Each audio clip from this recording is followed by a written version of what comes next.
Hello everybody, welcome back. I am TheChornick, and this is my Pokemon anime theory series. And in this episode, we will discuss the movie that just came out yesterday. Now, I wasn't able to watch this movie yesterday because I was busy, and so I wasn't able to watch it, but I later found it. I was able to find it on YouTube, and I found a video of it, so I was able to watch it, and so I will post this review of the episode, or the movie, to be exact, that, you know, about this movie. So, anywho, let's dive into this, shall we? Now, to begin off, this movie, in my opinion, was, I mean, I kind of liked the movie. I mean, it was one of the better Pokemon movies. I can say that. I mean, out of most of the Pokemon movies we've been, you know, receiving, I say that this one has probably been one of the better ones. I mean, maybe not the best Pokemon movie, but pretty much, you know, it's up there. I put it up there. Maybe I give it maybe an 8 out of 10, maybe tops. So like, you know, 8.5 maybe. I don't know, but like, I don't feel like it was the you know, up best Pokemon movie. I still believe the first Pokemon movie probably was one of the better ones. And probably the Entei one was also probably one of the better ones. But anywho, but like it's up there. I say this Pokemon movie was pretty much up there. But to say at the least, I will now say what I liked about this movie, and I have to say that this had a lot of action in it, which I liked, and it was kind of fast pacing, which I liked too. Like it kind of moved from one scene to another. There wasn't really much talking. There's just like more plot. But also to go with that, the con of that is that, you know, it was kind of too fast. Like everything just happened kind of too fast, and it feels like, I don't know if if CNN, like Cartoon Network, like skipped over this, or, you know, skipped some parts, or the English dub just like took out some scenes, because I felt like, you know, they were like jumping scenes, like multiple scenes I think that were there, but you know, they didn't add them for some reason.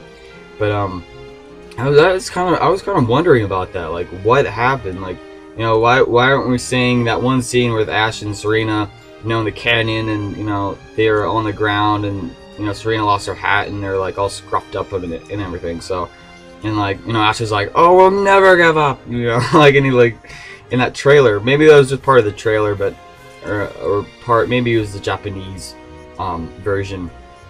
But it seems that they left off some scenes, and it wasn't until like the very end that we saw like the whole battle between Yveltal, I can't say that name, and Xerneas.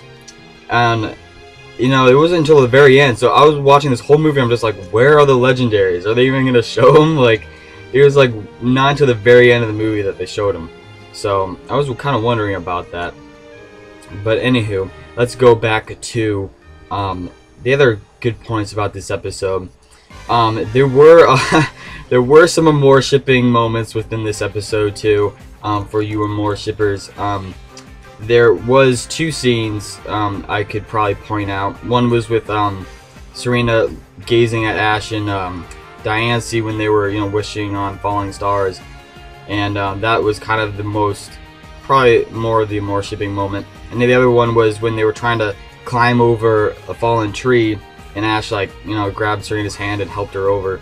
But those two parts were kind of, you know, the more shipping parts within this show. So hopefully, you know, you Amore shippers, and even myself, I kind of, you know, it was good. I like that, you know, they added Amore shipping within this movie as well. I kind of expected it. Some people expected a whole lot more, especially with that, you know, Serena and Ash, you know, moment, as you can see in this picture, which I stated before, which they left this scene out in the English dub. But anywho, yes, but more shipping, for you more shippers, hopefully you were happy. Anywho, let's go back to another point. Anywho, Bonnie also had a lot of, you know, development within this, you know, movie. I think she was also pretty important within this episode, or movie. I keep saying episode and movie. But anyway, yeah, so Bonnie was just, she was really connected with, you know, Diancie, and, you know, Bonnie is kind of that fairy type trainer, as we kind of seen, where, you know, Bonnie's really connecting with these different fairy types, And you know, with Diancie, this kind of, you know, brought out Bonnie a little bit more within this movie, and I felt like this movie wasn't just about Ash, but also mainly about Bonnie. So, you know, it's just kind of something unique, and you know, it wasn't focused on an Ash-based movie. It was, you know, more kind of for Bonnie. So I kind of like that, how it kind of turned up for a different character. Also, as you see in this picture, you know, the thieves never really had a good backstory. I mean, they just, you know, all of a sudden appeared to attack Diancie, and they never really showed a reason. You know, they just wanted jewels from Diancie, and just like, I don't get it, like how they, you know, had these thieves just show up all of a sudden. These thieves were kind of funny though. I mean, I mean, those two thieves kind of fall in love later in the movie, and you know, it was kind of funny, the relationship between them. You know, but they first hated each other, but then like they kind of adored each other later on. So there's maybe a little thief shipping there. But anywho, Team Rocket also played kind of a role, but not really.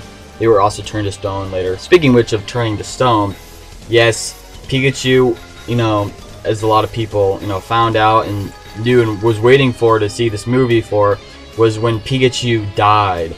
You know, like, as you can see in this photo, Pikachu, you know, was turned to stone like all the other, you know, creatures that were hit by that death ray or whatever that, you know, the legendary sent down. So, you know, I felt this was a pretty sad moment. I say that. I mean, I didn't tear up, you know, in this moment like I did with, you know, how Ash got turned to stone and Pikachu cried, but you know, maybe it's just because that was a long time ago and I was younger. But this, yeah, this did make me kind of feel like I wanted to cry because it was kind of sad.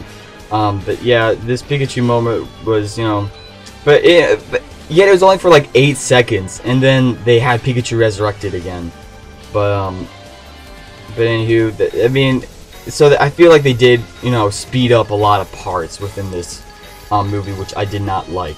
They should have slowed down the movie.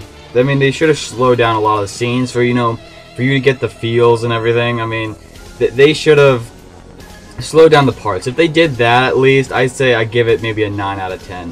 But anywho, this was a pretty good movie, guys. I do admit this was a pretty good movie. It could have been better if they just slowed down some parts, or, you know, added those extra scenes in there. But I say overall it was a good movie. Glad that, you know, Pokemon has been changing for the better.